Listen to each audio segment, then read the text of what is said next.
I had just inherited $329 million and rushed home to tell my wife.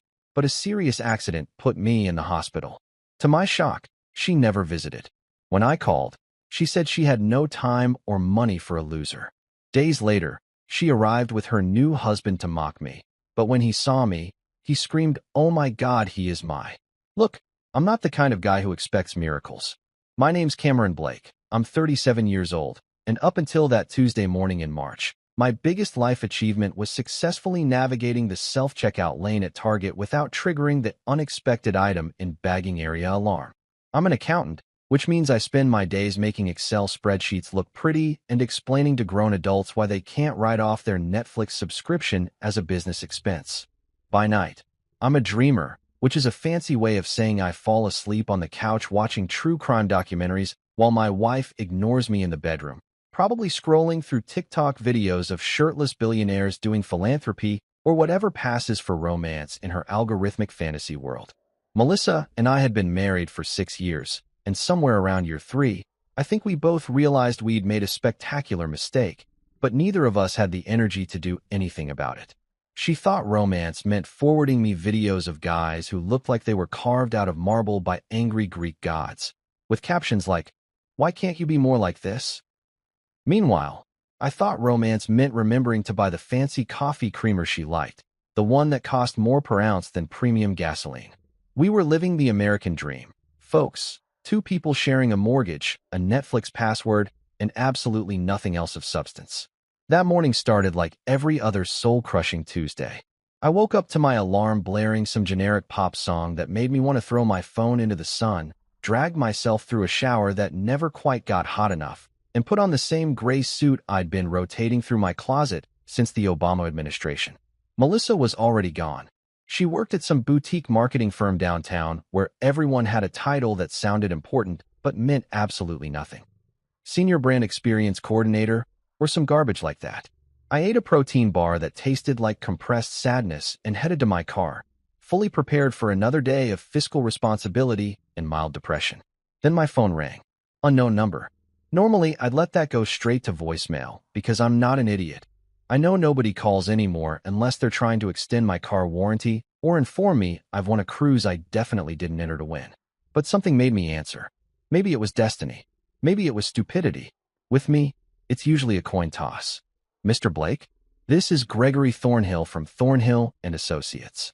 I'm calling regarding the estate of Richard Lane. The voice was crisp, professional, the kind of voice that probably charged $400 an hour just to clear its throat. My Uncle Richard. Well, technically he wasn't my uncle.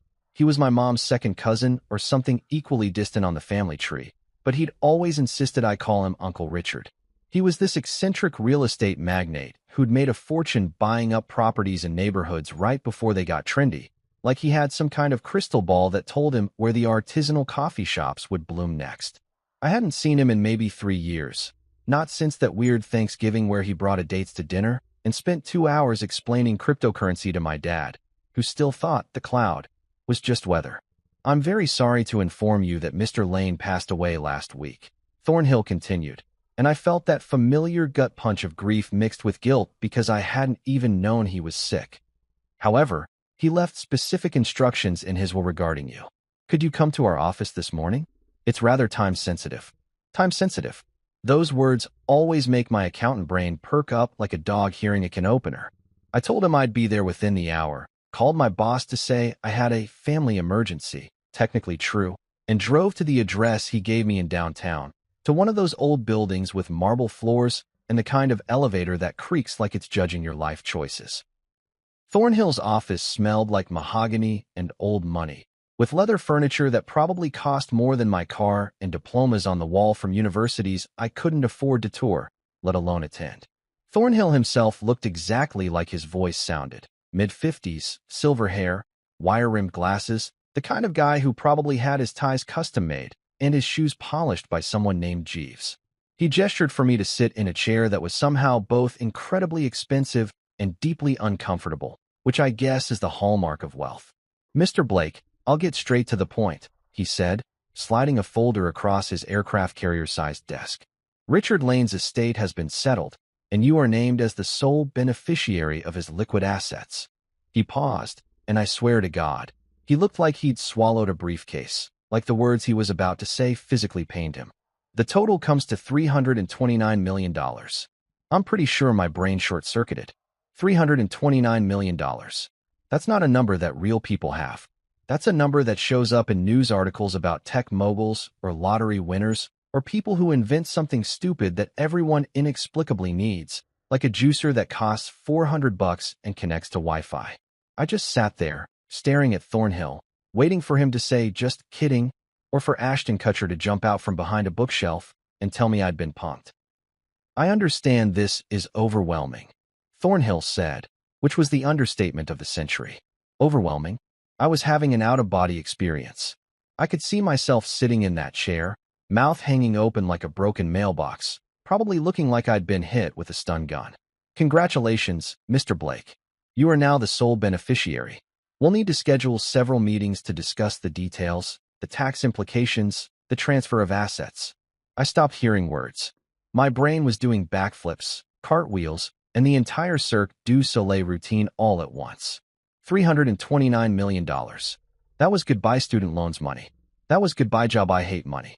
That was goodbye eating ramen for dinner 4 nights a week money.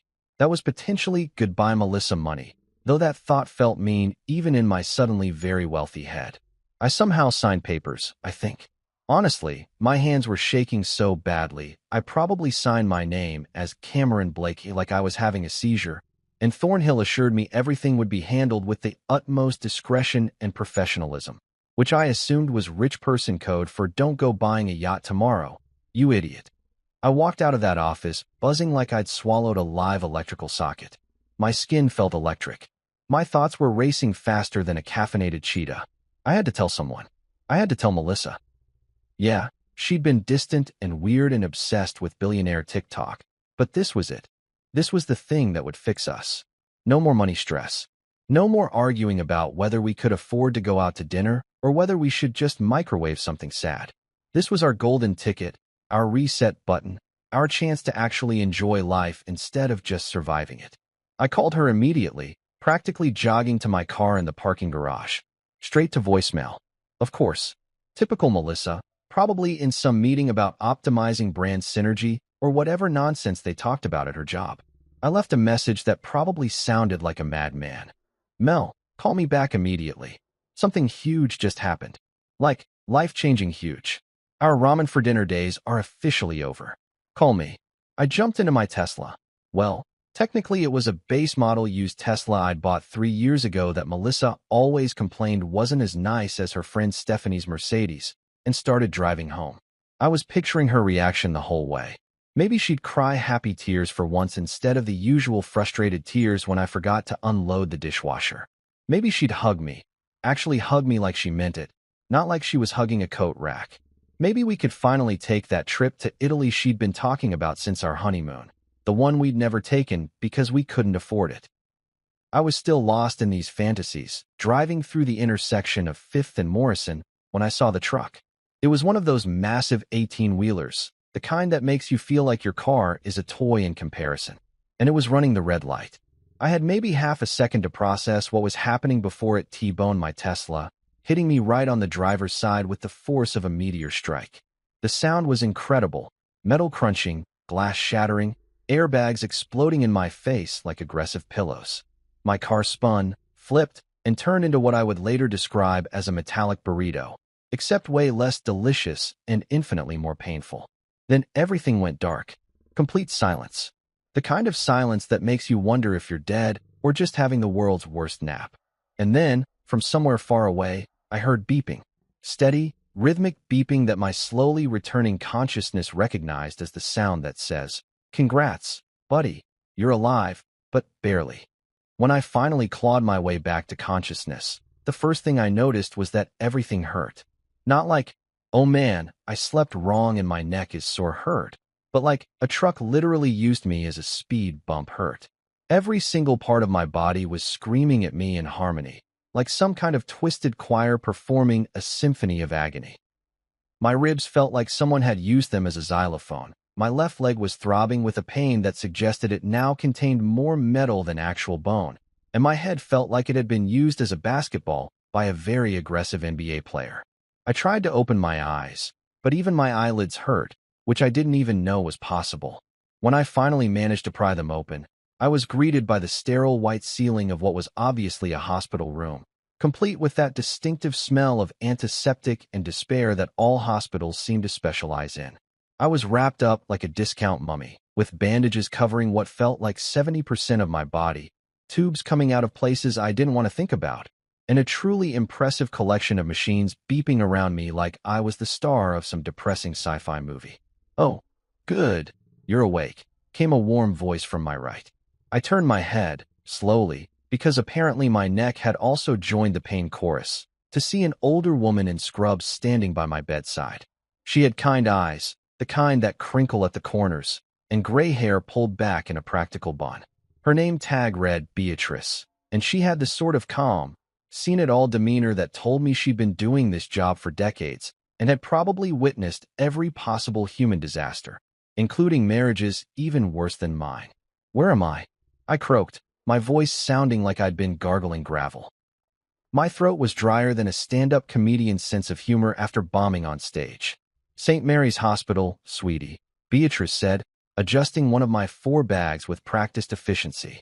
"You've been out for 3 days, Mr. Blake. You were in a pretty serious accident. A truck ran a red light and hit your car. You're lucky to be alive, honestly.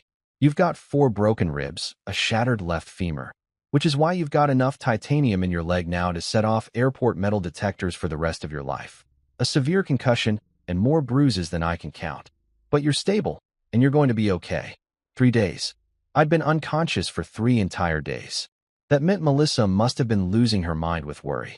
My poor wife, probably sitting by my bedside day and night, holding my hand, praying for me to wake up. The thought actually made me feel guilty for all those times I'd thought mean things about her TikTok habits. Maybe this accident would be the thing that brought us back together, reminded us what really mattered. Maybe almost dying was the universe's way of showing us that life was too short to be miserable. My wife. I managed to say, each word feeling like I was pushing a boulder up a hill. "Melissa, is she here? Has she been here?" Beatrice's expression changed in a way that immediately made my stomach drop, which was impressive considering my stomach was already pretty occupied with feeling like it had been through a blender. It was that look, that specific nurse look that they must teach in nursing school, the one that says, "Oh honey, you poor naive idiot, you have no idea what's coming, and I'm about to ruin your entire day, but I'm getting paid hourly, so let's get this over with." "Well," Beatrice said carefully, in that tone people use when they're about to tell you something that's going to hurt worse than the actual physical injuries. "She hasn't called. Not once since you've been here. We tried reaching her multiple times using the emergency contact information in your phone, which survived the crash better than you did, ironically, but she hasn't answered or returned any calls." I felt something inside me crack that had nothing to do with my ribs. Not once. Not even a text. Not even one of those stupid automated messages that says, "Sorry, I can't talk right now." I'd been lying here, tubes coming out of me like some kind of science experiment, machines keeping me alive, and my wife couldn't be bothered to pick up the phone? "Maybe she doesn't know," I said weakly, even though I didn't believe it. "Maybe she didn't get the messages." Beatrice patted my hand gently, which was the universal gesture for "bless your heart, you sweet summer child, you really don't get it yet." "Honey, we left 17 voicemails. We also sent text messages and even tried her email. We got her work number from your phone and called there too. She knows." I stared at the ceiling, trying to process this information while my brain was still foggy from whatever industrial-strength painkillers they had me on. 17 voicemails. She'd ignored 17 voicemails about her husband being in critical condition. That wasn't an accident. That wasn't her phone being off. That was a choice. That was deliberate. Actually, that was pretty on-brand for Melissa, now that I thought about it, which somehow made it worse. "Can you hand me my phone?" I asked, because apparently I'm a glutton for punishment. Maybe there was a reasonable explanation. Maybe she'd been in a coma too. Maybe she'd been abducted by aliens. Maybe I was still unconscious, and this was all some kind of weird fever dream, and I'd wake up to find her sitting next to me with flowers and apologies. Beatrice hesitated, which should have been my first clue to just let it go, but she eventually handed me my phone. It took me 3 tries to unlock it because my fingers weren't really cooperating with my brain yet. But when I finally got it open, I saw exactly 0 missed calls from Melissa. 0 texts. 0 anything. What I did have was a notification from my credit card company about unusual activity, which seemed less important than the whole "my wife doesn't care if I'm dead" situation, so I ignored it. I called her. My hands were shaking. Partly from the medication, partly from rage, partly from the dawning realization that my marriage had probably been over for a while, and I'd just been too stupid or too comfortable to notice. The phone rang 4 times, and I was about to give up when she finally answered. The first thing I heard was loud music. Like club music. The kind of bass-heavy, lyrics-optional music that people play when they're trying to forget their problems or celebrate something. The kind of music you definitely don't play when your husband is in the hospital fighting for his life. "Cameron, can we not do this right now?" Melissa's voice came through, slightly slurred, definitely annoyed. "I'm busy. I'm busy. I'm lying here looking like a mummy in a medical supplies catalog, and she's busy. I'm in the hospital," I said, my voice cracking embarrassingly. "I was in an accident. I almost died, Melissa. 3 days ago. Did you get the messages?" There was a pause, and for a second, I thought maybe she'd finally show some emotion. Maybe she'd gasp, apologize, say she was on her way. Maybe this was all a misunderstanding and we'd laugh about it later, in that uncomfortable way couples laugh about things that almost destroyed their marriage. "Yeah, well, you always make everything about you, don't you?" she said, and I could practically hear her rolling her eyes through the phone. "It's always Cameron this, Cameron that, Cameron's in the hospital. You know what? I'm done. I don't have the time or the money for a loser anymore. Figure it out yourself." And then she hung up. Just like that. Click. End of conversation. End of marriage. End of any illusion I'd been harboring that she'd ever actually cared about me. I stared at my phone, the screen going dark, my reflection looking back at me in the black glass, bruised, broken, bandaged, and apparently single, though we hadn't quite made that official yet. My heart monitor started beeping faster, louder, more insistent. Beep, beep, beep. Beatrice rushed back in, her face concerned, checking my vitals like I was about to flatline. "You okay, honey? Your heart rate just spiked. What happened?" "Yeah," I said weakly, feeling tears I absolutely did not want to cry starting to burn behind my eyes. "I'm fine. I just realized something." "What's that, sweetie?" "I'm married to a Disney villain," I said. "Like, not even one of the complex ones with a tragic backstory. One of the straight-up evil ones who kicks puppies for fun." Beatrice squeezed my hand, and I saw something in her eyes. Pity mixed with anger, the kind of anger that nurses probably feel when they see good people getting treated like garbage. "Well, Mr. Blake, let me tell you something I've learned in 30 years of nursing. Sometimes the worst injuries aren't the ones we can see on an X-ray. And sometimes, the trash takes itself out. You just rest now. You're going to be okay. Better than okay, eventually." I wanted to believe her, but right then, lying in that hospital bed, abandoned by my wife and held together by stitches and staples and sheer stubbornness, I felt about as far from okay as a person could get. The next 2 days in that hospital bed were a masterclass in existential dread mixed with premium cable television. Beatrice kept checking on me with the kind of regularity that suggested she either genuinely cared or was worried I'd try to escape through a window, which would have been impressive considering I couldn't even make it to the bathroom without assistance and a walker that made me feel approximately 97 years old. The food was exactly what you'd expect from a hospital. Mysterious meat that could have been chicken or turkey or possibly reconstituted cardboard, Jell-O that wobbled with an enthusiasm I couldn't match, and coffee that tasted like it had been brewed using water from the 7th circle of hell. I spent most of my time staring at the ceiling tiles, counting them like some kind of deranged mathematician, trying to figure out where exactly my life had gone off the rails. Was it when I married Melissa? Was it before that? Was I just cosmically unlucky? Or had I somehow manifested this disaster through years of mediocre life choices and settling for less than I deserved? The painkillers weren't helping my philosophical crisis. They just made everything feel floaty and weird, like I was having deep thoughts through a layer of cotton candy. My phone kept buzzing with notifications from my credit card company about unusual charges, but I ignored them because honestly, What was I going to do about it from a hospital bed? Chase down identity thieves while attached to an four-drip and wearing a gown that showed my entire ass to anyone walking by. I had bigger problems, like the fact that my wife had essentially told me to drop dead, and I'd almost accommodated her request. On the third day of my conscious hospital stay, which would be day 6 total since the accident, Beatrice came in with a look on her face that immediately triggered my fight-or-flight response.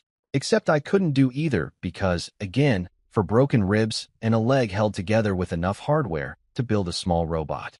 She was carrying a tablet, which in my experience meant she was about to show me something that would make my day significantly worse. "Mr.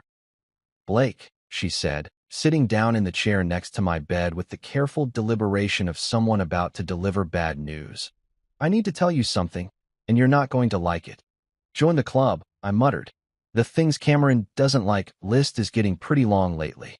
I'm thinking about getting it printed on a banner." She smiled sympathetically, but it didn't reach her eyes. "Your wife did come by. Once. Right after the accident, actually, when you were still in emergency surgery." For a split second, my heart did this stupid, hopeful leap, like a golden retriever who still thinks its owner is coming back even after being abandoned at a rest stop. See, she did care. She had come. Maybe she'd just been too traumatized to stay, too scared to see me all broken and bleeding. Maybe. "She came to pick up your wallet and credit cards," Beatrice continued, absolutely demolishing my moment of delusional optimism. "Said she'd keep them safe for you while you were recovering." The room went very quiet. I could hear the machines beeping, could hear someone's TV playing down the hall, could hear the sound of my last shred of faith in humanity crumbling like a stale cookie. "She what? Picked up your wallet and credit cards," Beatrice repeated, and now she was looking at me with that pure, undiluted pity that makes you feel like you're a puppy in one of those Sarah McLachlan commercials. "Told the nurses she was your wife, showed ID, said she'd keep your valuables safe since you wouldn't be needing them. They gave her everything, wallet, credit cards, keys, even your watch." My brain was trying to process this information, but it kept short-circuiting like a laptop that had been dunked in water. "So she came to the hospital where her husband was dying, to rob him?" "I wouldn't put it quite that bluntly," Beatrice said, "but yes, essentially." "And Mr. Blake? Those credit card notifications you've been getting?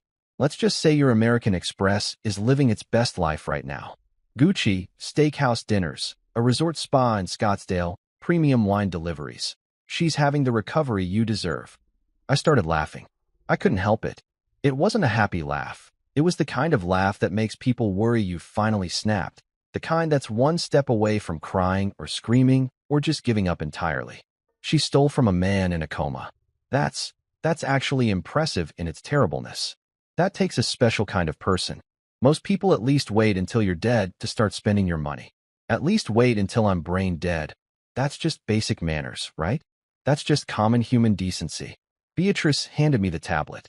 "I thought you should see this before anyone else tells you. She's been posting on social media." I took the tablet with shaking hands, already knowing this was going to hurt, but unable to stop myself from looking. It was Melissa's Instagram, a platform she updated with the frequency and dedication most people reserve for actual jobs.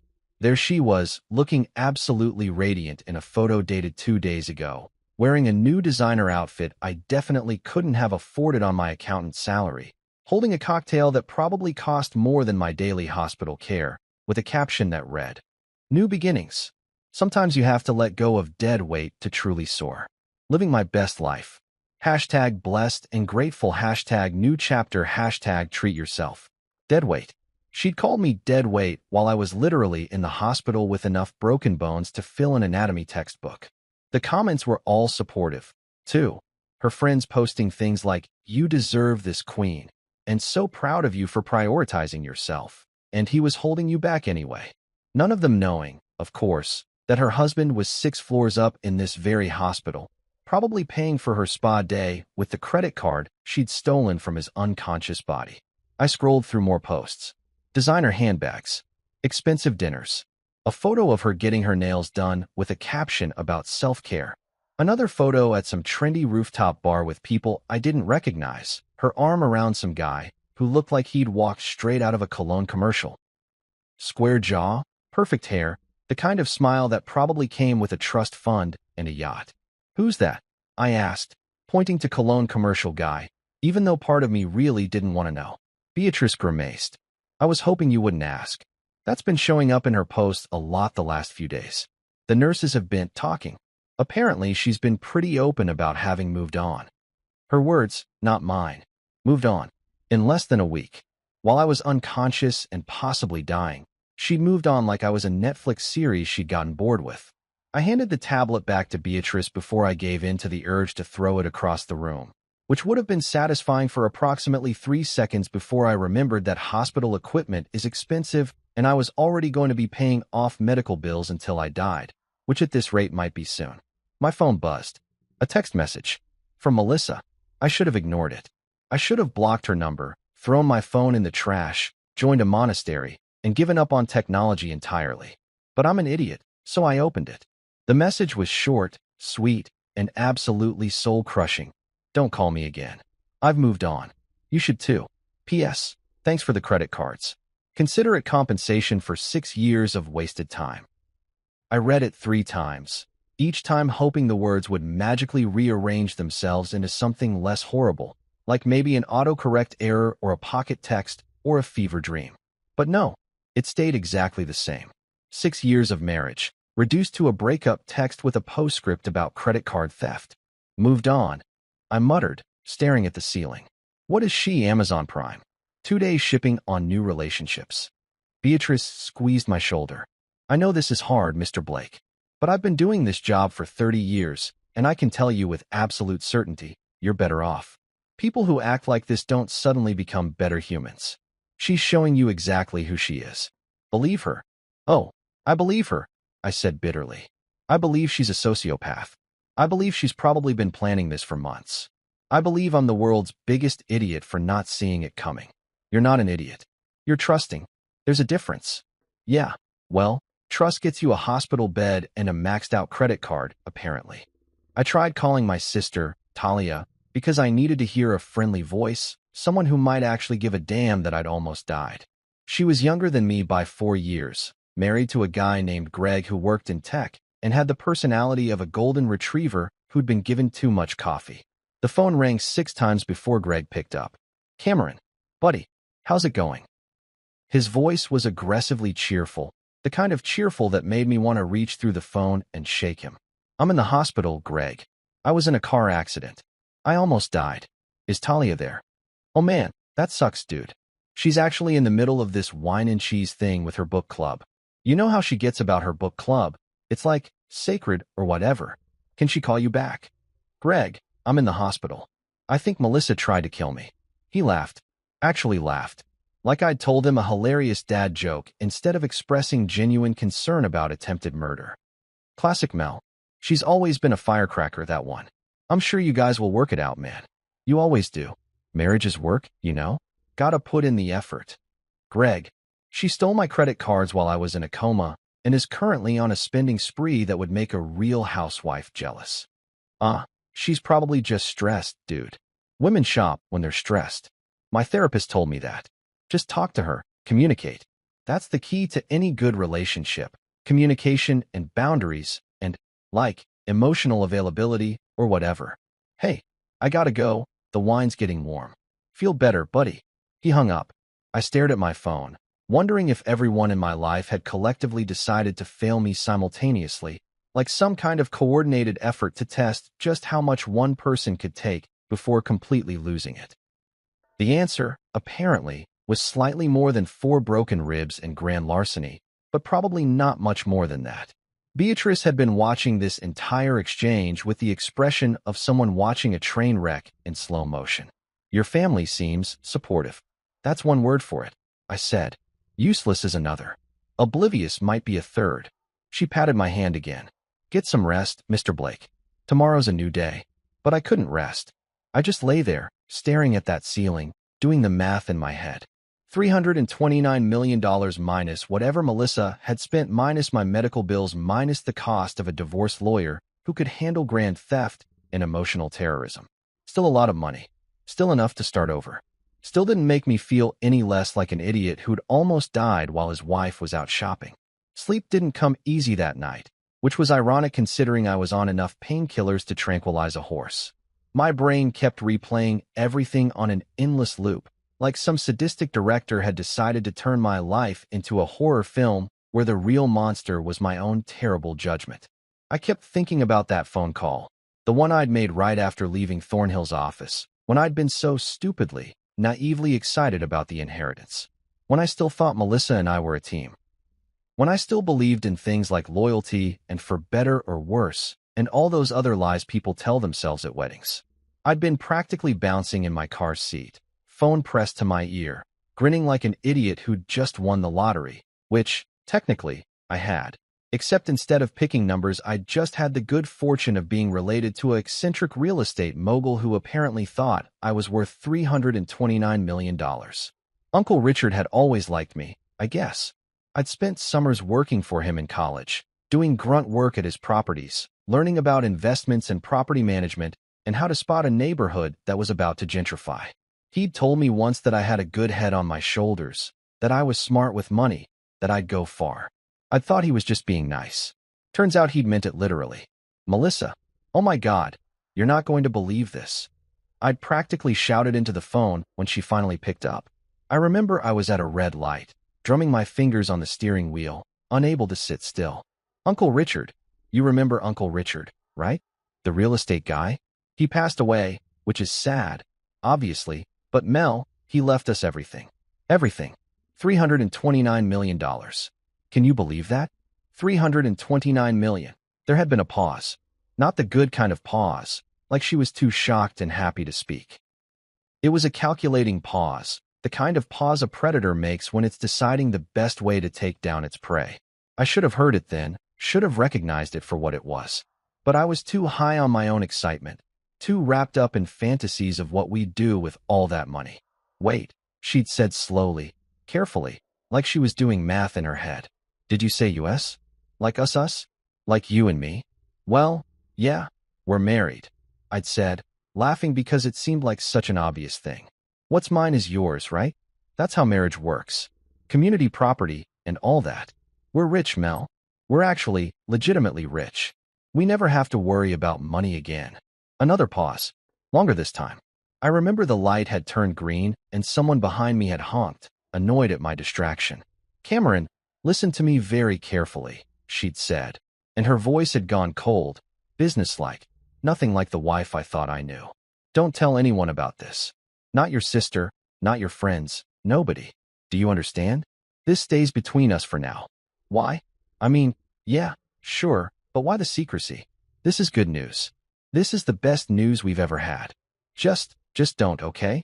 Come straight home. Don't stop anywhere. Don't talk to anyone. Just come home right now. We need to discuss this properly. We need to make plans. I'd thought she wanted privacy, wanted to celebrate together before the whole world knew about our windfall. I'd thought she was being practical, cautious, smart about it. Now, lying in this hospital bed with machines beeping around me and enough metal in my body to build a small bicycle, I realized she'd wanted plausible deniability. She'd wanted me isolated, wanted to make sure I didn't tell anyone who might interfere with whatever plan was already forming in her sociopathic brain. The truck that hit me, I thought it was an accident. Random bad luck. Wrong place, wrong time. But the more I thought about it now, the more things didn't add up. That intersection, I drove through it every day. I knew the light patterns, knew the timing. I'd never seen anyone run that red light before, and I'd been driving that route for 6 years. The truck had come out of nowhere, perfectly timed to hit me right when I'd be most vulnerable, right when I'd be distracted and happy and not paying attention. I'm not a conspiracy theorist. I'm an accountant. I deal in facts and numbers and provable data. But facts were facts. Melissa knew I was coming straight home. Melissa knew my route. I took the same way every single day because I'm a creature of habit and she'd mocked me for it countless times. Melissa had suddenly been very interested in knowing exactly when I'd be home, had insisted I come straight there, had made sure I was on a predictable path. And then there was the matter of her reaction, or lack thereof, when I'd ended up in the hospital. No panic, no fear, no desperate rush to my side. Just cold calculation and an immediate move to secure the money. She'd shown up to collect my wallet and credit cards while I was still in surgery, for God's sake. Who does that? Who shows up to a hospital where their spouse is potentially dying and thinks, you know what I should do right now? Grab their credit cards. Someone who knew I might not make it. Someone who was already planning for that possibility. Someone who'd maybe helped arrange that possibility. I felt sick, and not just from the morphine drip. The truck driver, did she know him? Had she paid him? Was this whole thing orchestrated? Or was I just being paranoid because my brain was scrambled and my trust in humanity had been completely obliterated? I wanted to believe it was paranoia. I wanted to believe that even Melissa, for all her faults and her TikTok obsession and her general terribleness, wouldn't actually try to murder me for money. But then I remembered her voice on that call from the club, how cold it had been, how dismissive. You always make everything about you. That's what she'd said to her husband, who was calling from a hospital bed. That's what she'd said to someone she'd promised to love in sickness and in health. And then there was the Instagram post, letting go of dead weight. She'd written that while I was unconscious, while I was maybe dying. Dead weight. My phone buzzed again. Another text. I almost didn't look, but masochism apparently runs deep because I picked it up anyway. It was from a number I didn't recognize. Mr. Blake, this is Detective Sarah Rees with the Metro Police Department. We're investigating your accident and would like to speak with you when you're able. The truck driver fled the scene, and we have some questions about the incident. Please call when you're up to it. The truck driver fled. Of course he did. Because if this was what I thought it was, if Melissa had actually tried to have me killed, then the driver would have been paid to disappear. You don't stick around after attempted murder. You don't wait for the cops to ask questions like, why did you run that red light? Or who paid you to hit this specific car? I should have called the detective immediately. I should have told her everything. The inheritance, Melissa's weird behavior, the suspicious timing, all of it. But something stopped me. Maybe it was the painkillers making me foggy. Maybe it was the fact that I sounded insane even to myself. My wife tried to kill me for $300 million is the kind of thing that gets you referred to psychiatric evaluation, not believed. Maybe it was just that I was tired, so bone-deep tired that the thought of explaining everything to anyone felt impossible. I saved the detective's number. I'd call her tomorrow, or the next day, when my head was clearer and I could articulate my suspicions without sounding like a paranoid lunatic who'd watched too many true crime documentaries. Beatrice came back in for her evening rounds, checking my vitals with the efficiency of someone who'd done this 10,000 times before. How are you feeling, Mr. Blake? Pain levels. Physically or emotionally? I asked. Because physically I'd say a 7 out of 10, but emotionally I'm hovering somewhere around existential crisis meets rage blackout. She smiled sympathetically. Want me to up your pain meds? Can you prescribe something for stupidity? Because I'm pretty sure that's my main problem here. Terminal stupidity. Fatal levels of being an idiot. You're not stupid, she said firmly. You're trusting. There's nothing wrong with trusting your spouse. That's actually what you're supposed to do in a marriage. The problem isn't you. It's that she violated that trust in the worst possible way. Yeah, well, trust doesn't pay hospital bills, I muttered. Trust doesn't unbreak my ribs. Trust doesn't give me back the 6 years I wasted on someone who apparently saw me as nothing more than an ATM with a pulse. Beatrice was quiet for a moment, adjusting my blankets in that motherly way that made me miss my actual mother, who'd passed away 5 years ago and would have absolutely destroyed Melissa if she knew what was happening. Can I tell you something, Mr. Blake? Something I've learned from working in hospitals for 3 decades. Sure, why not? I'm a captive audience. Literally. The worst thing that can happen to a person isn't getting hurt or sick or even dying, she said, looking me straight in the eye. The worst thing is wasting your life with someone who doesn't deserve you.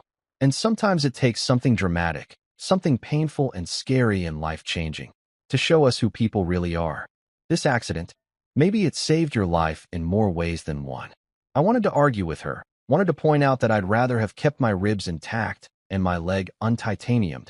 Thank you very much. But deep down, underneath all the pain and anger and betrayal, I knew she was right. If that truck hadn't hit me, if I'd made it home that day, what would have happened? Would Melissa have just divorced me immediately and tried to take half?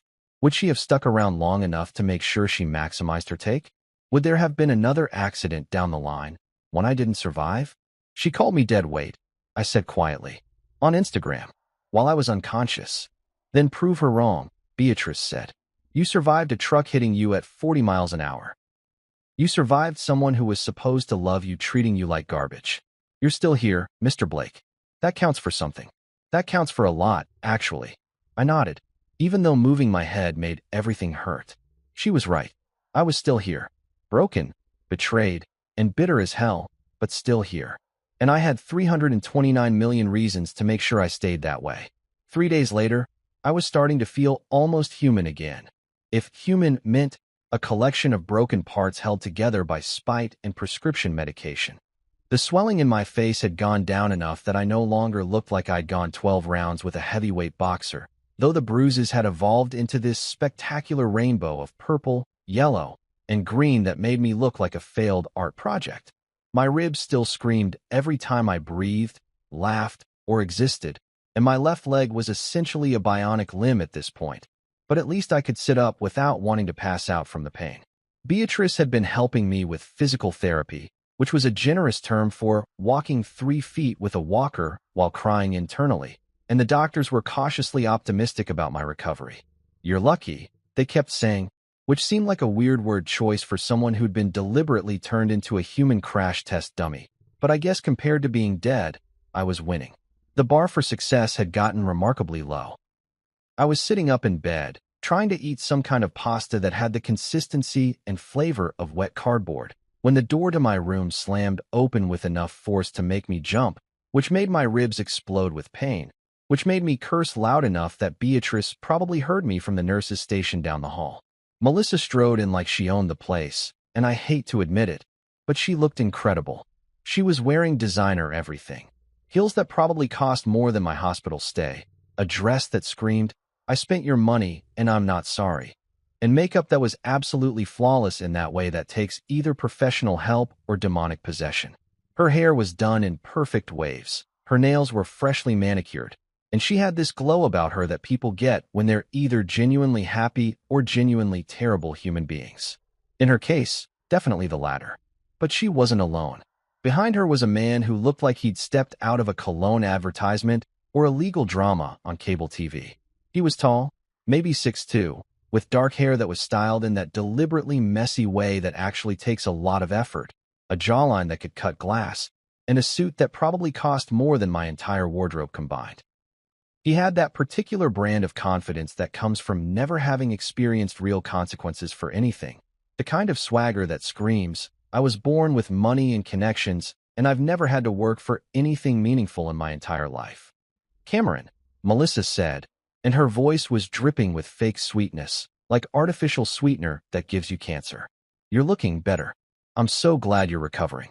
I just stared at her, my mouth full of terrible pasta, unable to process the sheer audacity of this woman showing up at my hospital bed after stealing my credit cards, maxing them out, posting about dead weight on Instagram, and sending me a breakup text that mentioned identity theft in the postscript.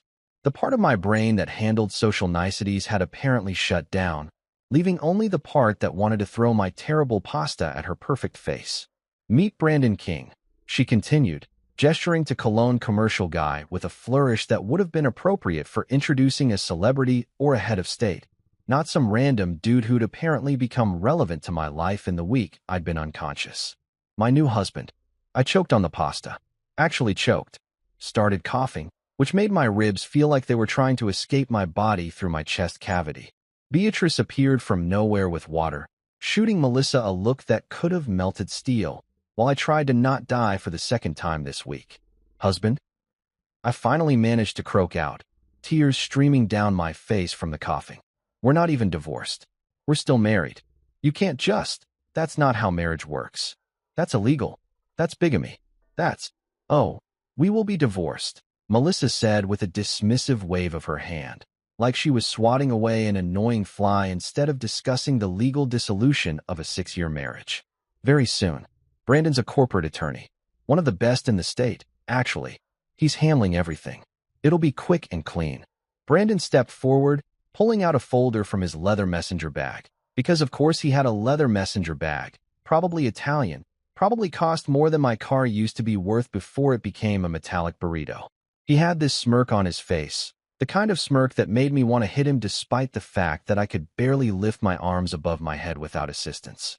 "Mr. Blake," he said, and his voice was smooth, practiced, the kind of voice that had talked its way out of countless problems and into countless trust funds.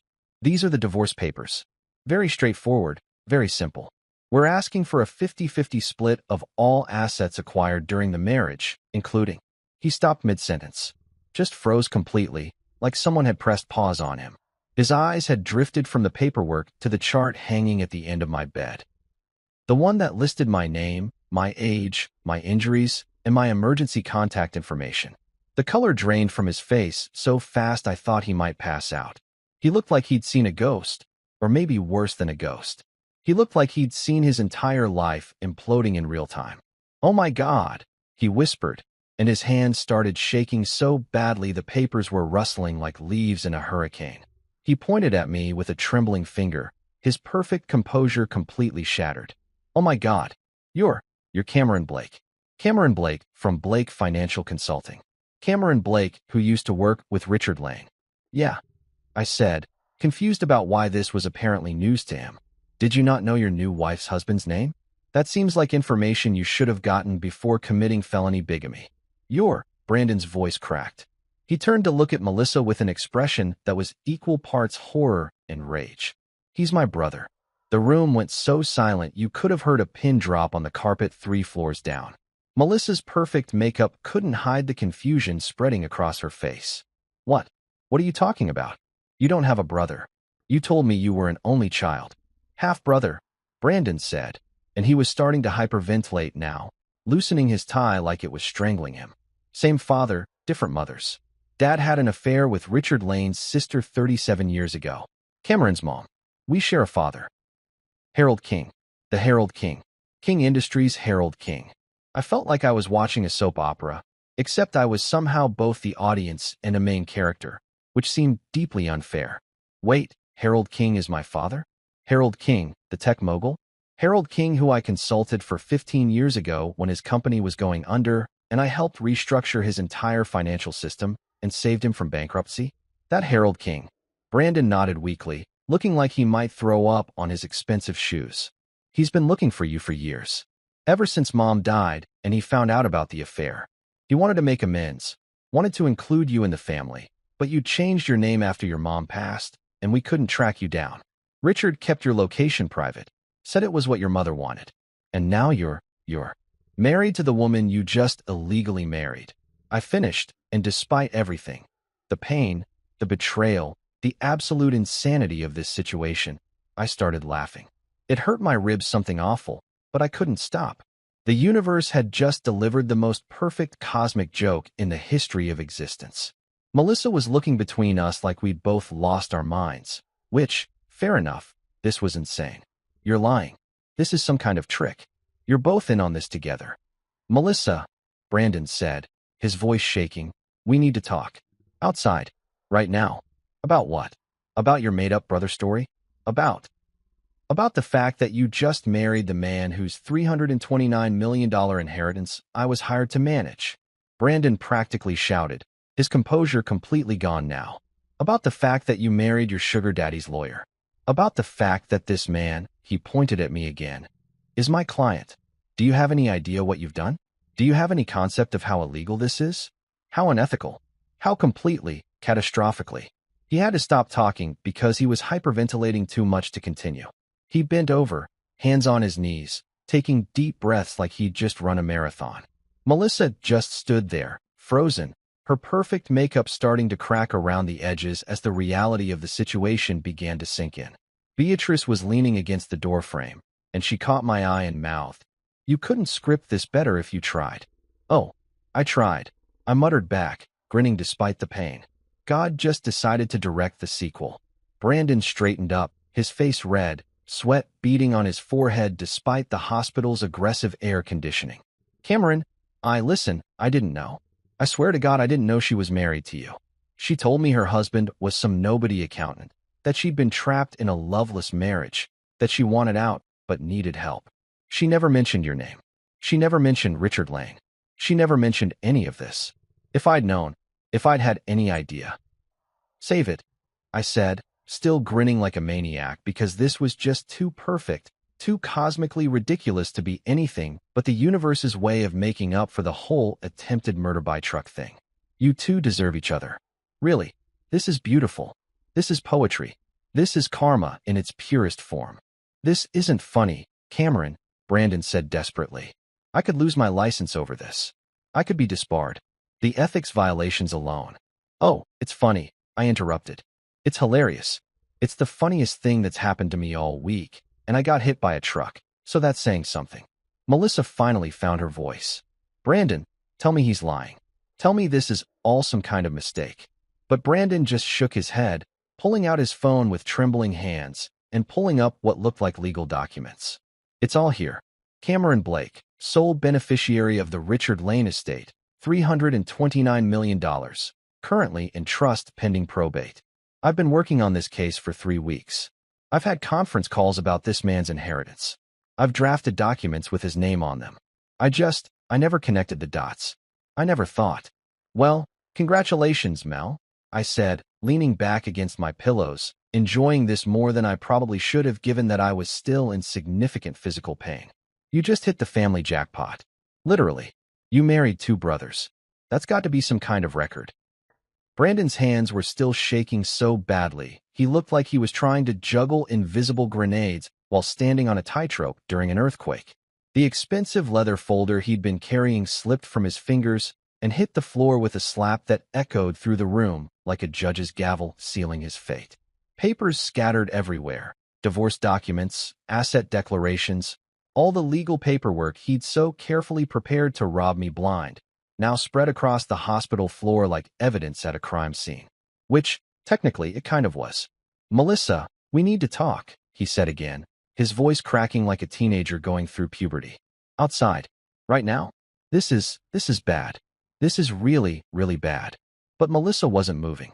She was just standing there, frozen like someone had hit pause on her brain, staring at me with an expression that was rapidly cycling through confusion, anger, disbelief, and what I was pretty sure was the dawning realization that she'd just spectacularly screwed herself. Her perfect makeup was starting to crack around her eyes, not from tears, because I'm pretty sure Melissa's tear ducts had been surgically removed and replaced with calculating spreadsheets, but from the sheer force of her facial expressions doing gymnastics as she tried to process this information. You're lying, she finally said, but her voice had lost all its earlier confidence. Now she just sounded desperate, like a poker player who'd just realized they'd bet everything on a losing hand. This is some kind of setup. You two planned this. You're trying to trick me. Melissa, Brandon said, and he was practically begging now. I swear on everything I own, I had no idea. None. Zero. I thought your husband was just some random accountant named Cameron. Do you know how common that name is? There are probably 10,000 Camerons in this city alone. How was I supposed to know that your Cameron was the same Cameron whose inheritance I've been managing? You never told me his last name. You just kept calling him my loser husband and showing me his pathetic LinkedIn profile. You looked at my LinkedIn profile? I interrupted, oddly offended by this detail. That's so creepy, man. Also, it's not pathetic. I have 37 connections and 2 endorsements from Microsoft Excel. That's respectable in the accounting community. Brandon ignored me, which was probably fair given that his entire life was currently imploding. She told me you were broke. She said you couldn't even afford to take her to dinner. She said you worked at some tiny firm making $40,000 a year. 42,000, I corrected. And that was before the raise I got last year. 45 now. Well, 45 until I quit, which I'm definitely doing as soon as I can walk without assistance. Because screw that job and screw my boss Jerry who makes me work late every Thursday for no reason. Melissa's eyes were darting between us now, and I could practically see the calculations happening behind them. She was doing the math, trying to figure out if there was any possible way to salvage this situation, any angle she could work, any lie she could tell. I'd seen that look before. Usually right before she convinced me that we really needed to spend money we didn't have on something she absolutely had to have right that second. Brandon, you're a lawyer, she said, and her voice had taken on that manipulative sweetness again, like honey laced with arsenic. Surely there's something we can do. Some loophole. Some way to fix this. Fix this. Brandon let out a laugh that sounded more like a dying animal. Melissa, I'm a corporate attorney who just married his client's wife, while representing said client in a massive estate case. There's no fixing this. This isn't a loophole situation. This is a career-ending ethics violation that will probably be used as a cautionary tale in law schools for the next 50 years situation. Catchy title, I said. I'd read that textbook. Probably has a really entertaining chapter on what not to do. Brandon turned to me, and his eyes were wild now, desperate. Cameron, listen. I know how this looks. I know you probably think I'm the worst person on earth right now, and you'd be justified in thinking that. But I genuinely didn't know. I swear. When Melissa and I met, he paused, seeming to realize that explaining how he'd started an affair with his client's wife wasn't going to help his case. Look, I'm not saying I'm innocent here. I'm not. But I didn't know who you were. I didn't know about your connection to Richard Lane. I didn't know about any of this. Where did you two meet, anyway? I asked, genuinely curious now. I mean, what's the origin story here? Coffee shop? Dating app? Support group for morally bankrupt people? Melissa's face flushed red. That's none of your business. Actually, it kind of is my business, I pointed out. Considering you're still legally married to me and apparently also illegally married to him. I feel like I have a right to know the backstory of my wife's bigamy. We met at a charity gala 3 months ago, Brandon said quietly, and he had the decency to look ashamed. A fundraiser for children's literacy. She was there with her marketing firm. I was there representing my father's company. We started talking, and she told me she was unhappily married, that she wanted out but didn't know how. 3 months ago, I interrupted, my brain catching up to the timeline. 3 months? So you've been cheating on me for 3 months, Melissa? While we were still living together? While you were still sharing my bed and using my Netflix password and eating the groceries I bought? She had the audacity to roll her eyes. Oh, please. Like you didn't know our marriage was over. We've been miserable for years. I just moved on faster than you did. I didn't move on at all. I thought we were working through things. I stopped myself, realizing how pathetic I sounded. The truth was, I had known things were bad. I'd just been too comfortable, too scared of change, too convinced that this was just what marriage looked like after the honeymoon phase wore off. You know what? Never mind. This is actually perfect. This is the best thing that could have happened. How is this perfect? Melissa shrieked, her composure finally cracking completely. How is any of this perfect? Because now I don't have to feel bad about what I'm about to do, I said calmly. I reached for my phone on the bedside table, which took more effort than it should have because my ribs were still auditioning for a medical textbook on most painful injuries. But I managed. Beatrice, could you call security? I'd like these people removed from my room. Beatrice, who'd been watching this entire scene unfold with the rapt attention of someone watching the season finale of their favorite drama, nodded and reached for the phone on the wall. Absolutely, Mr. Blake. Should I also call the police? Because I'm pretty sure bigamy is a felony. That would be lovely. Thank you, I said pleasantly. Also, could you document that Mrs. Blake? Excuse me, Mrs. Blake King? Miss King Blake? Whatever she's calling herself now, showed up here with forged or fraudulent divorce papers attempting to claim assets she has no legal right to. I feel like that's going to be important later. Brandon's face went from red to white to a sort of grayish-green that suggested he was about to revisit his expensive breakfast. Cameron, please. Please don't call the police. I can fix this. I can make this right. I'll withdraw from your case immediately. I'll recommend another firm. You'll face the consequences of your actions like a grown adult. I finished for him. That's what you'll do. Both of you. You know what the funny thing is? And I mean actually funny, not tragic funny like the rest of my week has been. If Melissa had just been honest with me, if she'd just said, Cameron, I want a divorce, I probably would have given her a fair settlement. Not half. She didn't earn half, but something reasonable. But instead, she stole from me while I was unconscious, maxed out my credit cards, posted about me being dead weight on social media, and apparently committed bigamy with my half-brother, who I didn't even know existed until 5 minutes ago. So now she gets nothing. Now she gets to explain to a judge why she thought grand larceny and marriage fraud were good ideas. Security arrived then, 2 large men who looked like they moonlighted as bouncers at clubs where people got into fights over bottle service. Behind them were 2 police officers, because apparently Beatrice had decided to call both, which I appreciated. The officers looked between Brandon in his expensive suit and Melissa in her designer dress, then at me in my hospital bed looking like I'd been used as a crash test dummy, and I could see them putting the pieces together. "Officers," I said, "I'd like to report several crimes. Identity theft, credit card fraud, and bigamy for starters. Also possibly attempted murder, but I'm still gathering evidence on that one." Melissa's eyes went wide. "Attempted murder? Are you insane? I would never." "Really? Because that truck that hit me came out of nowhere right after you told me to come straight home, on a route you knew I took every single day, at a time you knew exactly when I'd be there. The driver fled the scene. Haven't found him yet. Seems suspicious. That's ridiculous. That's paranoid.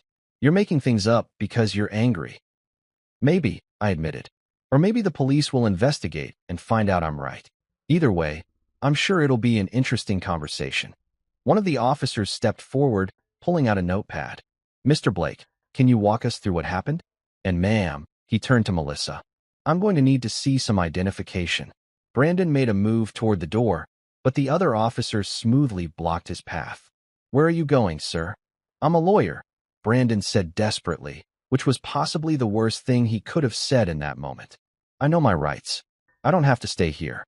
Actually, if you're involved in the alleged crimes, we'd like you to stick around for some questions," the officer said.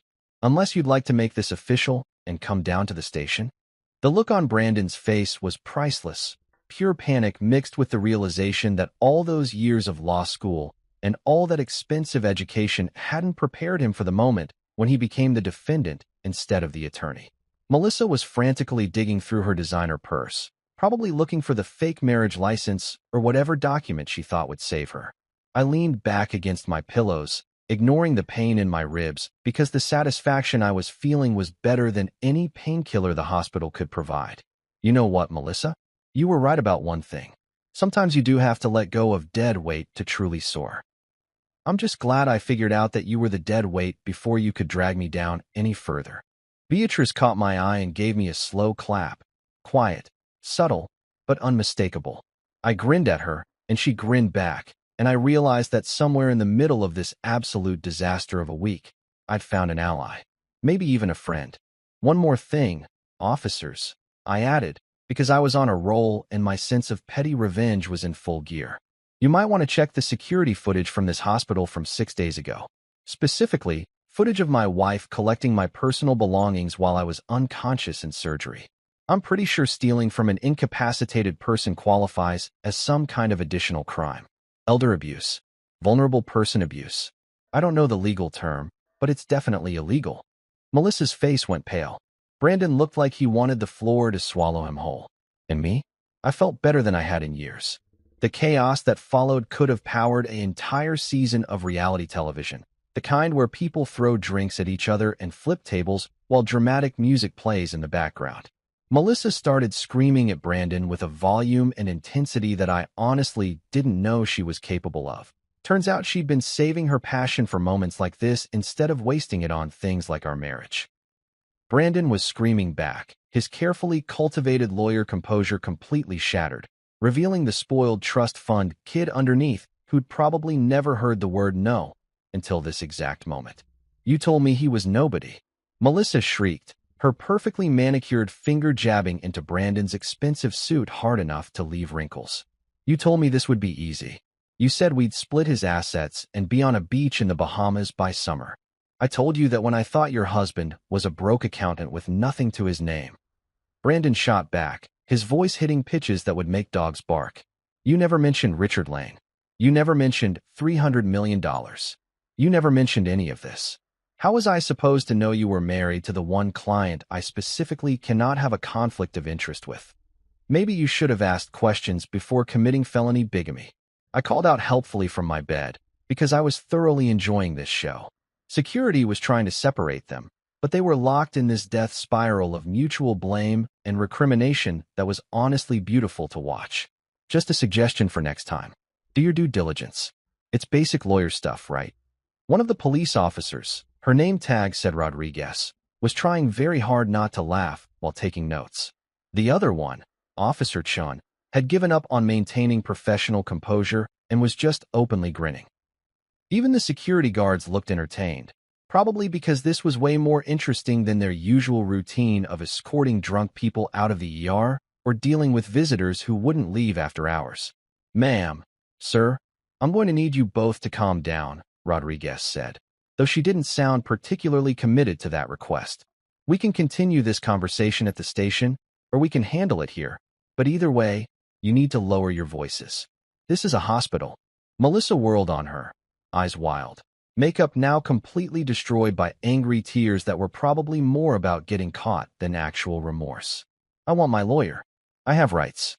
You can't just—" "Your lawyer is right there," I pointed out, gesturing at Brandon. "But I don't think he's taking new clients right now. Conflict of interest and all that.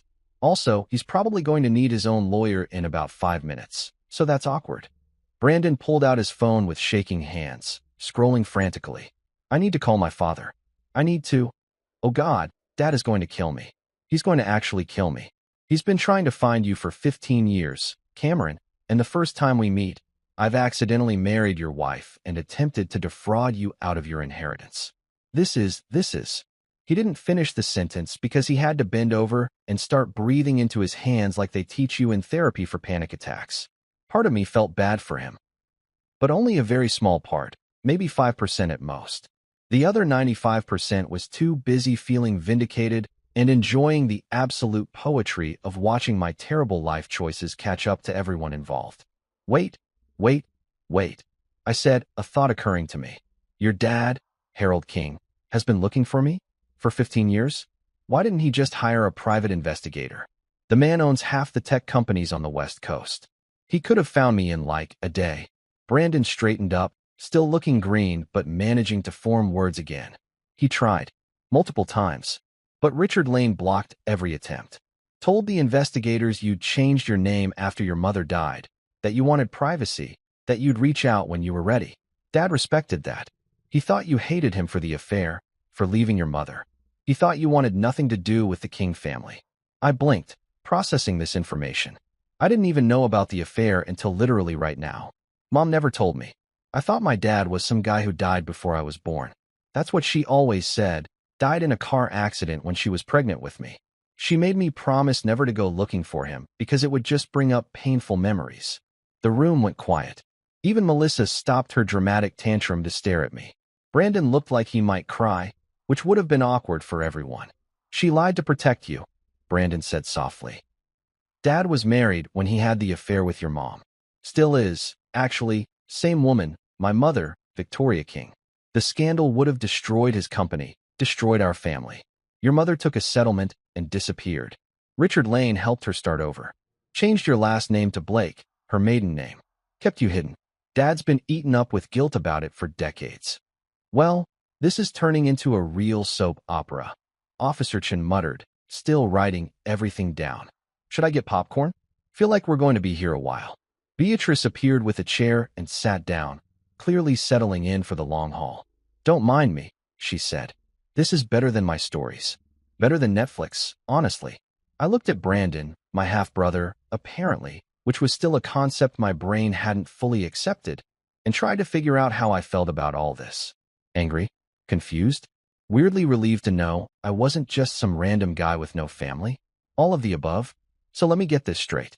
My dying mother made me promise never to look for my father, who's actually a billionaire tech mogul who's been looking for me for years. My Uncle Richard kept my location secret to honor my mother's wishes.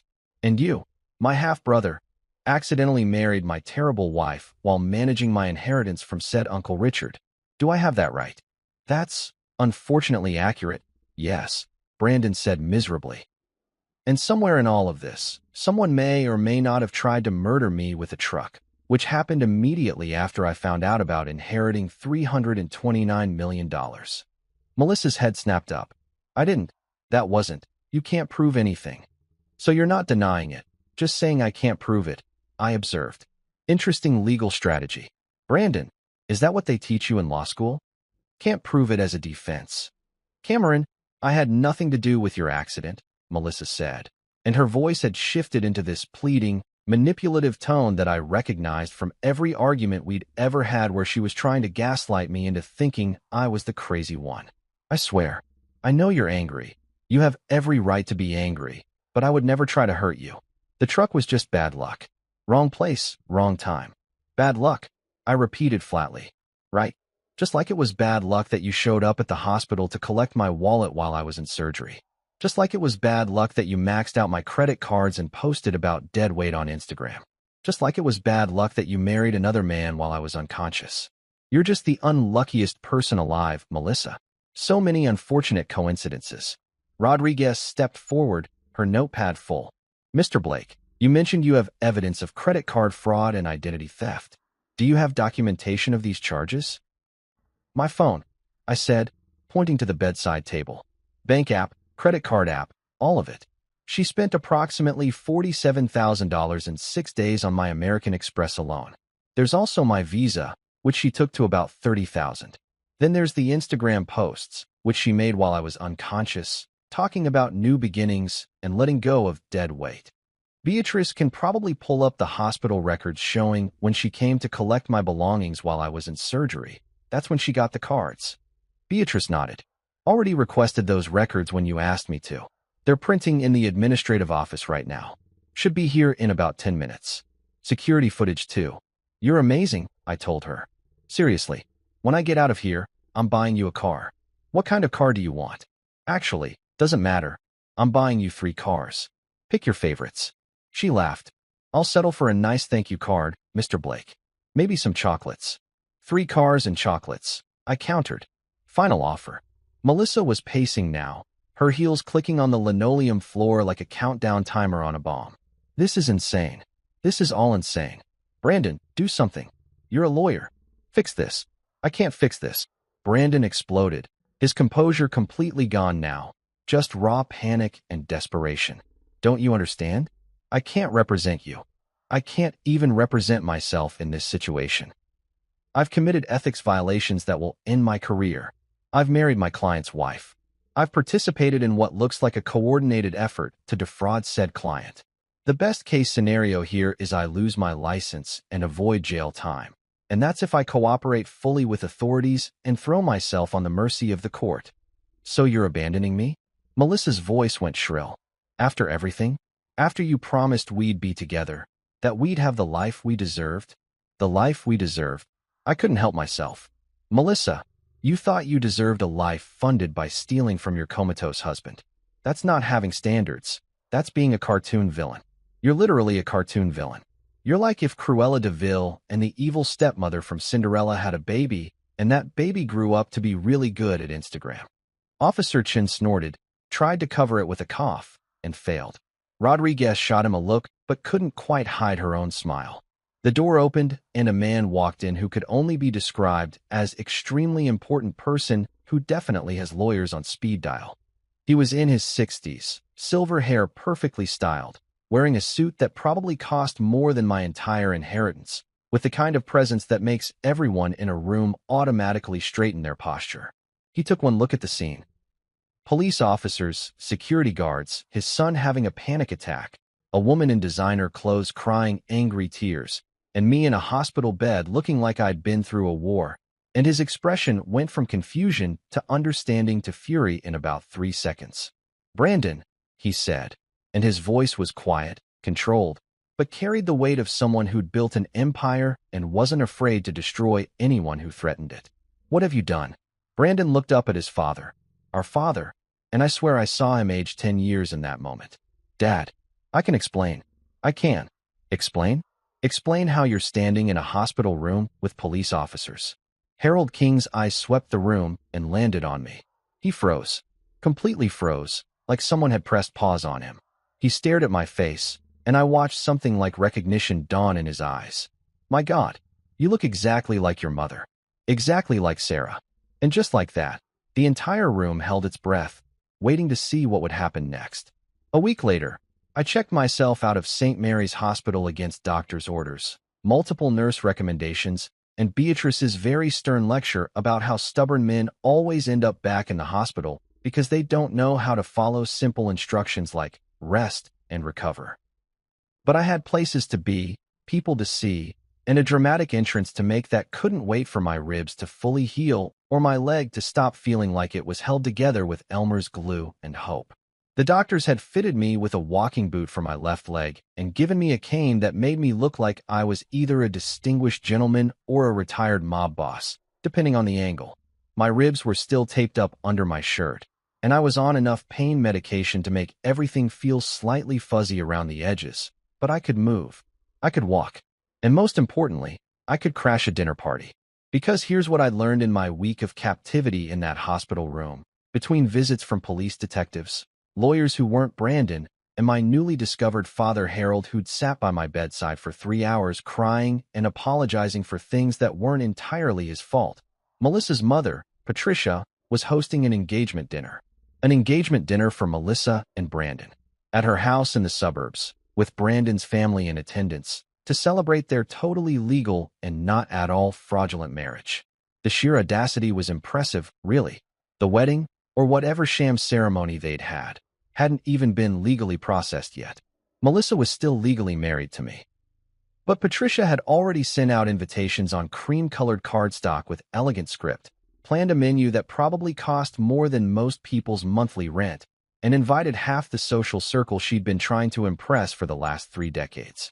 Harold had told me about it during one of his visits, his expression oscillating between fury at his son's stupidity and amusement at the absurdity of the situation. Patricia's been bragging to everyone that her daughter landed a king, he'd said, shaking his head. She has no idea about the inheritance, no idea about you, no idea that her daughter committed multiple felonies. She thinks Brandon's just a successful lawyer who swept Melissa off her feet. And you're still going? I'd asked. Oh, absolutely, Harold had said with a grim smile. Victoria and I wouldn't miss it for the world. We want to see how this plays out. Plus, it'll give us a chance to meet the woman who tried to defraud my son. Both my sons, technically. That's when I decided I was definitely going to. There was something poetic about showing up at my own replacement's engagement dinner, alive and mobile, ready to rain on their parade like a meteorological disaster. Beatrice had tried to talk me out of it, but I could tell her heart wasn't in it. She wanted to see the fallout as much as I did. So there I was, 1 week post-truck attempted murder, limping up the driveway of Patricia's oversized McMansion in the kind of suburban neighborhood where everyone's lawns are suspiciously perfect and the homeowners association has 17 rules about what color you can paint your mailbox. My cane clicked against the pavement with each step, my ribs protested every breath, and my leg was screaming at me that this was a terrible idea. But my sense of petty revenge was louder than all the pain combined. I could hear the party through the front door, laughter, champagne glasses clinking, that particular buzz of conversation that happens when people are just drunk enough to be loud, but not drunk enough to be sloppy yet. Through the large front window, I could see them all gathered in the dining room. Melissa in a dress that probably cost what I used to make in a month, Brandon looking uncomfortable in a suit that no longer felt like armor, Patricia holding court at the head of the table like she was hosting a state dinner, and Harold and his wife Victoria sitting there with expressions that suggested they were watching a very entertaining car crash in slow motion. I didn't knock. Knocking would have given them warning, time to prepare, a chance to deny me entry. Instead, I just opened the door. Patricia never locked it during parties, thought it was unwelcoming, or whatever, and walked right in, my cane announcing each step with an authoritative thunk against her expensive hardwood floors. The conversation died like someone had pulled the plug on a speaker. Everyone turned to look at me, and I watched the color drain from Melissa's face so fast I thought she might pass out right there into her lobster bisque. Cameron, Patricia said, her voice uncertain, her wine glass frozen halfway to her lips. She'd always been nice to me in that superficial way people are nice to their daughter's disappointing choice in husbands. Polite but distant, friendly but always with an undercurrent of, you could do better, Melissa. She had no idea what had happened. No idea about the accident, the inheritance, the fraud, any of it. What are you doing here? I thought you and Melissa had separated. I finished for her, limping further into the room, enjoying the way everyone was staring at me like I was a ghost who'd shown up uninvited to Christmas dinner. Is that what she told you? That we separated? That's interesting terminology for she stole my credit cards while I was unconscious in the hospital after nearly dying in a suspicious truck accident. Patricia blinked. What? Melissa, what is he talking about? But Melissa couldn't speak. She was just sitting there, frozen, her perfect makeup unable to hide the sheer panic in her eyes. Brandon had dropped his fork, and it clattered against his plate with a sound that echoed through the suddenly silent room. Harold stood up, and I had to admit, the man had presence. Everyone, I'd like you to meet Cameron Blake. My son. My eldest son, actually, though we've only recently been reunited after 37 years. The gasps around the table were audible. Patricia's wine glass slipped from her fingers and shattered on the floor, red wine spreading across the white carpet like a crime scene. Victoria, Harold's wife, was watching the whole thing with the calm amusement of someone who'd been married to a billionaire long enough to know that drama was just part of the package. Your son, Patricia managed to whisper. But that would mean that Melissa married two brothers, I said cheerfully, leaning on my cane and thoroughly enjoying every second of this. Well, try to marry. The second marriage isn't legal, obviously, since she's still married to me. But points for ambition, I guess. Really shooting for the stars there, Mel. One of the other guests, some woman I vaguely recognized from Melissa's social media posts, probably one of those friends who comments, "Yas Queen," on every photo, stood up abruptly. I think I should go. This seems like a family matter. Oh no, please stay, I said. This is just getting good. Patricia, you were saying something about toasting new beginnings? I'd love to hear that toast now. Really tie the evening together. Patricia had gone pale. She was looking at Melissa with an expression that was cycling through confusion, horror, and the dawning realization that her daughter had done something catastrophically stupid. Melissa, and what have you done? Nothing. Melissa found her voice, though it came out shrill and desperate. He's lying. He's making this all up because he's bitter about the divorce. What divorce? I pulled my phone out of my pocket, moving carefully because my ribs were not happy about any of this, and pulled up the email from my lawyer. According to this, we're still very much married. No divorce papers have been filed. Although you did try to get Brandon here to draft some fraudulent papers that would have given you half of an inheritance you knew nothing about when we got married. So that's fun. Brandon made a sound like a dying seal. Harold put a hand on his shoulder, whether in comfort or to keep him from bolting, I couldn't tell. Inheritance. Patricia's voice was getting higher with each word. What inheritance? Oh, you didn't tell your mom? I turned to Melissa with mock surprise. I'm shocked. Shocked. You'd think my husband inherited $329 million and then almost died in a suspicious truck accident, and then I stole his credit cards and married his half-brother, would be the kind of thing you'd mention to your mother. That feels like important family information. Another guest stood up. Then another. Within 30 seconds, half the table was making excuses about early mornings and prior commitments, practically running for the door. Nobody wants to be present when someone's life spectacularly implodes. Except me, apparently, but I had a personal stake in this implosion. $300 million? Patricia whispered, and I watched her do the same math Melissa had probably done a week ago, calculating what that kind of money meant, what it could buy, how it could change lives. Then I watched her realize that Melissa had fumbled that bag so catastrophically that it would probably become a cautionary tale. Melissa, please tell me you didn't. She absolutely did, I said. Stole from me while I was unconscious, maxed out my credit cards, $47,000 on the Amex alone. Impressive really. Posted about me being dead weight on Instagram. Married another man while still legally my wife, and possibly arranged for a truck to hit me, though we're still investigating that last part. Harold cleared his throat. The police are investigating, yes. The truck driver has been located. He's being quite cooperative with authorities in exchange for a reduced sentence. Very cooperative, actually. Surprisingly talkative about who hired him and how much they paid. Melissa stood up so fast her chair fell over backward. You're all liars. Every single one of you. This is a setup. This is... recorded? Victoria spoke for the first time, her voice smooth and cultured, holding up her phone. Yes, dear, it is. I've been live streaming this entire dinner to our lawyers. They're watching right now. Waving to them. By the way, hello Martin, hello Susan. Hope you're enjoying the show as much as we are. The look on Melissa's face was absolutely priceless. Brandon had put his head in his hands and appeared to be either praying or having an existential crisis. Possibly both. I have a statement I'd like to make, I said. leaning against the wall because standing was getting difficult and my pain meds were starting to wear off. For everyone here, for the lawyers watching, for posterity, and especially for Patricia, who I genuinely feel bad for because she seems like she didn't know her daughter was a criminal. Patricia just stared at me, still in shock, still holding the wine glass she'd reflexively picked up after dropping the first one. I just want to thank my ex-wife, well, soon-to-be ex-wife, once the paperwork goes through, for teaching me 3 very valuable life lessons. I paused for dramatic effect, because if I was going to do this, I was going to do it right. First, never share your passwords, because someone will absolutely use them to ruin your credit score.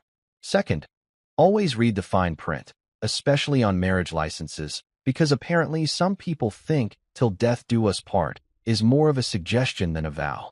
And third, and most importantly, never, ever marry someone who orders lobster on your birthday and then complains about how you can't afford better restaurants. Someone laughed. One of the remaining guests, quickly stifled but definitely there. Even Harold cracked a smile, though he tried to hide it. "This is ridiculous," Melissa said, but her voice had lost all its power. "You can't just show up here and what? Ruin your engagement dinner? Melissa, you ruined it when you committed multiple felonies." I pushed off from the wall, ready to make my exit because I was getting tired and my body was loudly informing me that I'd overdone it. Enjoy the legal consequences of your actions. I hear orange really isn't anyone's color, but maybe you'll prove me wrong. Harold demanded the truth, and Brandon spilled it faster than a drunk at karaoke night. The kind of confession that comes from someone who realizes their entire life is circling the drain, and the only life raft is honesty, however humiliating. He talked about meeting Melissa at the charity gala, how she'd played the tragic wife card with Oscar-worthy performance, crying about being trapped in a loveless marriage to a nobody accountant who couldn't give her the life she deserved. He confessed to the fake marriage ceremony they'd rushed through in Vegas, thinking they'd just backdate the divorce papers and make it all legal retroactively. He admitted to drafting documents designed to strip me of half my inheritance before I even knew he existed. The whole time, Melissa tried to interrupt, to spin, to manipulate, but Harold shut her down with the kind of authority that comes from decades of running boardrooms and destroying competitors. Patricia just sat there crying into her wine, probably mourning the country club memberships and social standing that were evaporating faster than champagne bubbles. When Brandon finally ran out of confessions, Harold turned to his wife. "Victoria, call Martin. Tell him to drop Brandon from the firm effective immediately. And give me the number for James Chun. He's the best defense attorney in the state. Brandon's going to need him." Then the doorbell rang. 2 police officers stood on the porch with Detective Reeves, the one who'd been investigating my accident. The truck driver had talked. Apparently $40,000 was enough to run a red light and commit vehicular assault, but not enough to keep quiet when facing 20 years for attempted murder. Melissa was escorted out in handcuffs, still protesting, still denying, still convinced she could talk her way out of objective reality. Brandon went voluntarily, at least having the decency to look destroyed. 6 months later, I walked into court, cane in hand, suit sharp, mood immaculate. Melissa and Brandon sat side by side, awkwardly close like contestants on a reality show nobody wanted to watch. The trial had been everything I'd hoped for. Dramatic testimony, damning evidence, and a prosecutor who treated this case like her personal mission from God. The judge read the verdict: guilty on all counts. Fraud, identity theft, conspiracy, and for Melissa specifically, solicitation of attempted murder. Brandon's legal license, revoked. Melissa's freedom, revoked for the next 15 years. My sanity, finally restored. "Mr. Blake, would you like to make a statement?" the judge asked. I stood carefully, still healing but stronger every day. "Yes, Your Honor. I just want to thank my ex-wife for teaching me 3 things. Never share your passwords. Always read the fine print. And never marry someone who orders lobster on your birthday, then complains you can't afford better restaurants." The courtroom laughed. Even the judge cracked a grin. Now I live quietly on coastal property with a golden retriever named Murphy and a security system I call revenge. People ask if I'll remarry. Maybe, I say. But next time, she's signing a prenup before dessert.